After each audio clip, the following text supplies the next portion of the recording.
the TV world and the movie world right now, Yeah. we're seeing in a time, and you've worked on, I mean, you've got a Picard poster behind you. I mean, you've worked on some shows that have incredible effects. I mean, like I was rewatching Smallville a couple years ago and I was like, man, that show looked good at the time. But now you're watching, like, you watch the Kenobi series, you're like, Oh man, yeah. this looks like a Star Wars movie, but it's for TV. What was it like stepping into the TV world with tighter time restrictions, but Yeah. expectations of higher quality effects, and then having a movie? Like, what was the difference in pressure, time, like ability to feel like, okay, this is something we can actually accomplish? Yeah, man, it's brutal for sure. Like the main difference is that in film you've got a team. Uh Teams usually, Mm-hmm. right, of different departments. TV, the strain was an interesting one because I got brought on initially more in a supportive role to do kind of like the grunt work, like rotoscoping, painting, stuff like that. Again, rotoscoping being like, hey, we didn't have a green screen for this, so I need you to literally cut this person out frame Yeah. by frame. Obviously there's ways to interpolate the plate so you don't have to do that, but um or paint out the crew, as we've touched on. Yeah. So that's what I started off as. And then I got some actual comp shots and we were getting CG elements. Some of my shots were where they've got these really disgustingly awesome tongues that come out in the strain Mm-hmm. and they get you. So it's not a traditional vampire bite, it's more alien-esque. And so that's awesome. But all of that has all these different layers that you've got to composite in to make it look as realistic as possible, with the end goal of making it look as though they actually shot it for real. That's the goal, at least with most live action. And so that was really cool. So that was a learning curve for sure. And what I noticed is there's this great scene where, and I don't know that I probably should mention this, but that show's been off the air for long enough. It's old can, it's old hat, if you will, now.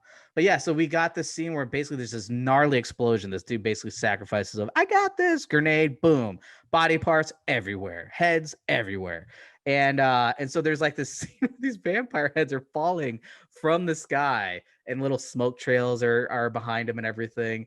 And it was lit for daytime. And we picked this up, like MPC Vancouver was not, like MPC in general almost only did film feature work. They did not do TV work. Their sister studio, Mr. X, did all the TV work. And they've obviously worked on Vikings, other major shows as well. And so we got this as a 911. And so when we got it, they're like, look, you don't have access to the lighting team. They're not gonna be able to relight this. So these elements, these heads that were lit for like a daytime scene, you're gonna have to just figure that shit out and Yeah. make it look like it's nighttime and color correct it as best you can without breaking the footage. So that was fun. So sometimes that happens because it's a tight time schedule and you don't Yeah. have time to send it back to the proper department. That happens a lot with comp in general. They're always like, oh, we'll fix it down the road. We'll fix it down the road. Then it gets to comp. We're like, cool, this movie is due in like 2 months. So I guess we're just doing this now. Or it's due in 2 weeks. I mean, that's happened too.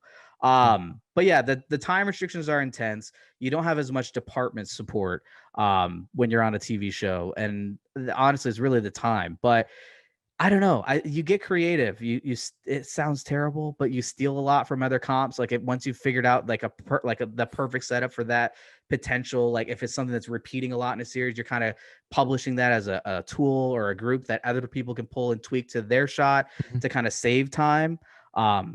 But yeah, I mean, it can be brutal. I mean, Picard season one, I think for our studio, and we had like 40 or so artists on it at Crafty Apes VFX, had about 1,100 plus shots for the Mhm. first season, which is insane. Yeah. Like that's a lot of work. And I mean, they're all like motion graphics. They're split conts because if you've seen Picard season one, the captain has all this AI that's himself. So we're basically cutting different piece of footage where you've got him with the stand-in and then replacing the stand-in with himself doing the other role and making it all look seamless. And that's constantly happening. There's a bunch of holographic displays that are going on that are linked to him or the ship. And then there's all the rule sets. Like, Mhm. well, they don't have them on unless they're sitting down at the console, then it pops on. Like all these things you have to be mindful of.